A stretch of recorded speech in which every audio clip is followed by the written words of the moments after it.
Halo, assalamualaikum warahmatullahi wabarakatuh. Bertemu kembali di tutorial saya kali ini adalah tentang membuat pola dasar baju ya. Nah, di sini saya akan berbagi tips tentang mengenal serat kain.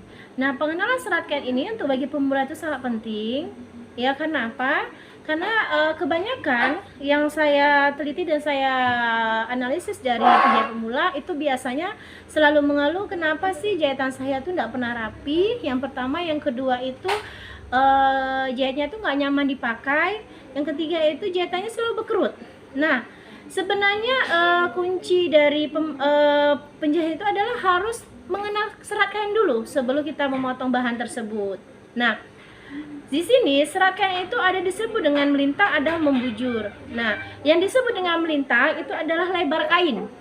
Yang disebut dengan bujur itu panjang kain. Nah, panjang kain itu biasanya kita sering kalau beli bahan gitu ya, berapa meter, 1 meter, 2 meter, dan 3 meter, atau seterusnya. Nah, itu disebut dengan panjang kain. Sementara lebar kain disebut bidang. Biasanya bidang itu kalau bahan tuh ada yang bidang 150, ada bidang 115, ada juga yang bidang 1 meter, atau bidang 1 meter 10.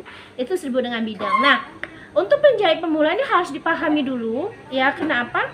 Karena kalau kita tidak memahami serat kain, maka hasilnya juga tidak bisa maksimal. Ya, oke. Nah, jadi kita terlebih dahulu harus memahami serat kain dulu sebelum kita potong bahan tersebut. Apakah dia mengharuskan, apakah dia jenis bahannya itu motifnya itu melintang atau membujur. Nah, tapi kalau kita mendapatkan bahan yang tidak bermotif atau polos, nah saya anjurkan itu harus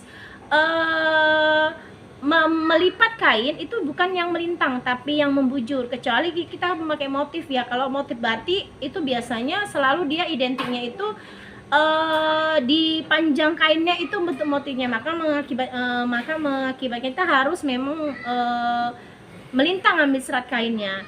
Saya ambil sampel ini adalah bidang kain itu 1 meter 50 yang saya ambil. Nah, caranya yang pertama, yang dilipat itu sebelum kita motong kain adalah melipat kain itu di bidang kainnya. Ya, di bidang kain. Yang ingat, yang dilipat itu bidang kain. Ya, bukan panjang kain seperti ini. Ya, jadi yang dilipat itu bukan lebar panjang kain, tetapi lebar kainnya atau disebut dengan bidang kain.